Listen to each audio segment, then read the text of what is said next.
Okay, team, here we go. We're going to cover some of the most effective kettlebell exercises in this quick intro video today. We are starting off with our kettlebell deadlift.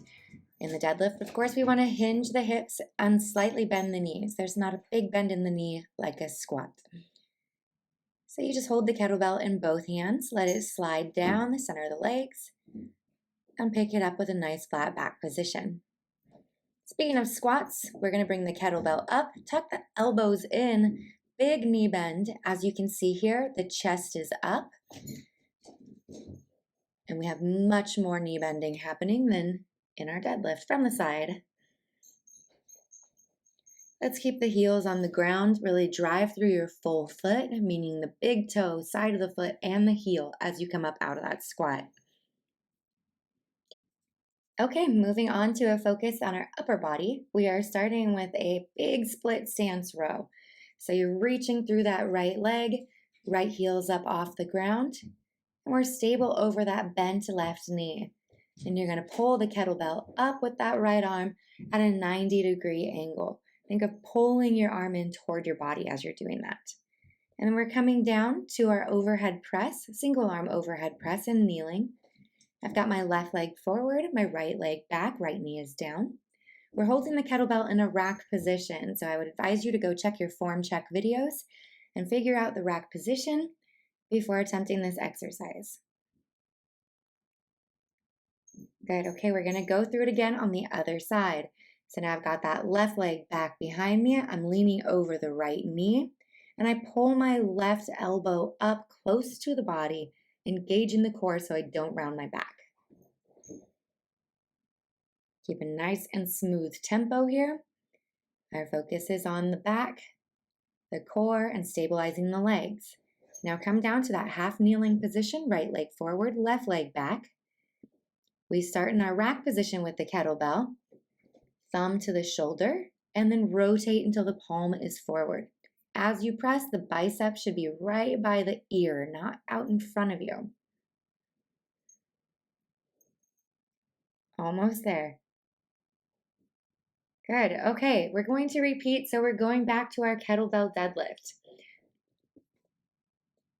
Go ahead and hinge the hips back. Really feel the difference between this exercise and this squat.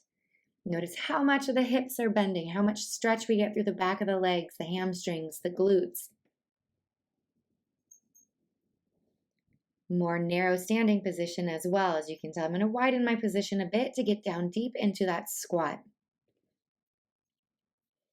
As we're squatting, of course, we have that big knee bend, but I want you to think about squeezing the elbows in to hold the kettlebell so they're not flaring out to the side.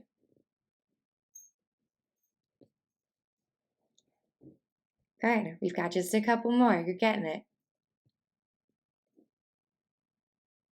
All right, let's go back down to our pulling, which is going to be our single arm row here in that exaggerated split stance.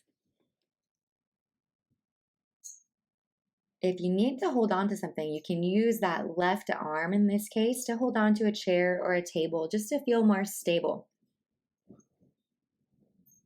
Back down into kneeling, find that rack position.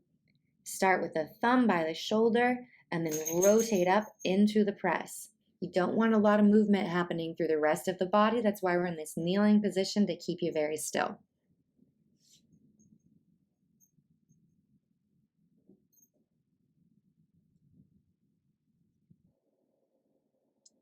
Okay, let's move on to our row on the other side. Right leg forward, left leg all the way back, engage the core, and then pull with the left arm. Make sure that your thumb is not too close to your shoulder on this one, so the opposite of the press. And you've got this. Go for just a few more. And then we're coming down to kneeling. We're finding our rack position. Like I said, thumb to the shoulder, and then we rotate up just nice and smooth. Really think, punch that arm up toward the ceiling. Make sure the knuckles stay up, that they're not going out to the side like you're holding a serving tray. Time to move into probably the most well-known of kettlebell exercises, the swing. So as you can tell, I'm doing that deadlift pattern. So we already learned this. We've got the hips back. The only difference is that we're moving quick and snappy. So we're pulling the hips back and pulling them forward. Now we're going into our squatty position, a little bit more knee bend here for what's considered a double kettlebell clean. I'm popping the kettlebell up and tucking the elbows in. Always good to learn your deadlift and your squat with the bell before you move into these movements with momentum. So back to the swing, we've got that hinge pattern, hips way back, loose through the wrists, tight through the shoulders, and really make sure to not overextend the back when you stand up. You just want to squeeze your glutes, lock out, and go back into it. Bigger knee bend here, popping the kettlebell up and catching with the knees in at the chest. Once you get these down, you should be sweating. You've got it. Go for a few more. Okay, moving on to the floor.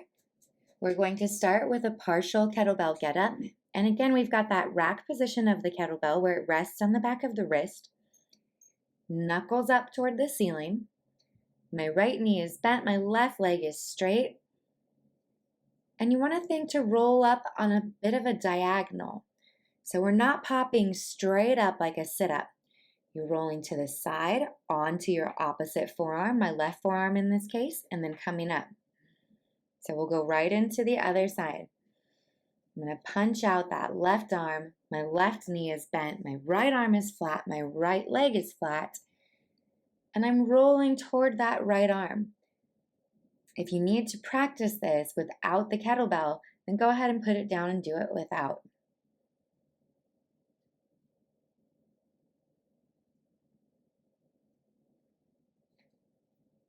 Good, okay. Now we've got a couple options for this next exercise. But you're going to be on your back, pelvis tucked under, so the lower back is flat. One of the hardest ones is both knees going out. So you're just holding the kettlebell over your chest, and you can extend out both legs, both knees, and then tuck them in. Another option is bicycling the legs, so having them go out individually. Always a good option if you feel any arch in your lower back or if you're unable to keep it down with the double knee extension. So once again, we can choose the double knee. Really tuck the knees in toward the elbows. We're anchored with the kettlebell in the upper body. Or we can alternate the legs and bicycle them out.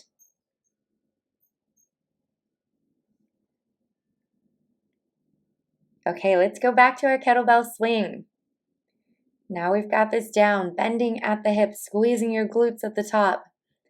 Think breathe, inhale down, exhale up. And use some momentum, have some fun with it. Back into our double clean, a little bit more squatty in form, bending the knees, pop that kettlebell up, and think quick catch, elbows in. Get your heart rate up and work your entire body.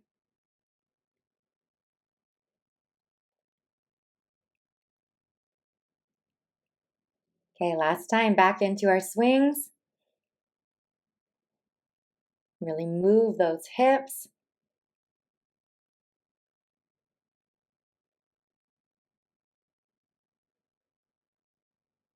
And the double clean. Always getting those elbows in nice and quick.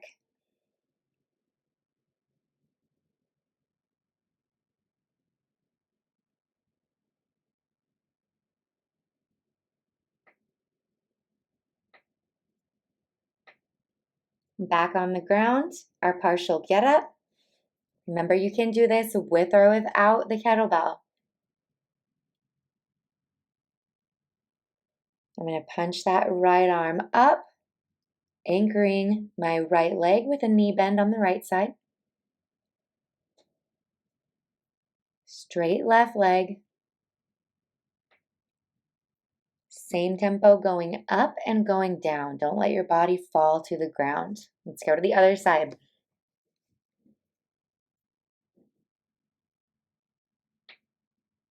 Be really solid through that left arm. We don't want any lassoing from the shoulder, any bend in the elbow.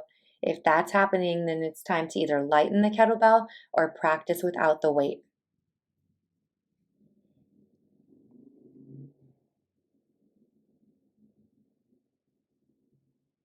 You're almost there. We're going to move on to our knee tucks. So holding the bell with both hands, we've got our double knee tuck first. Reach all the way out and then pull the knees in, tucking the pelvis under. We're never pushing the abs out. We're always pulling them down. Or you can do the bicycling variation here.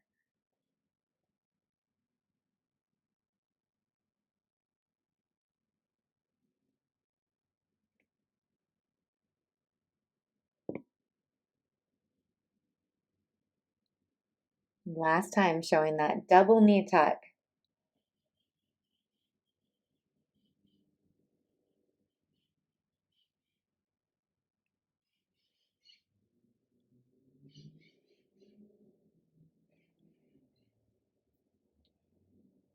Nice work. Go ahead and let me know if you have any questions.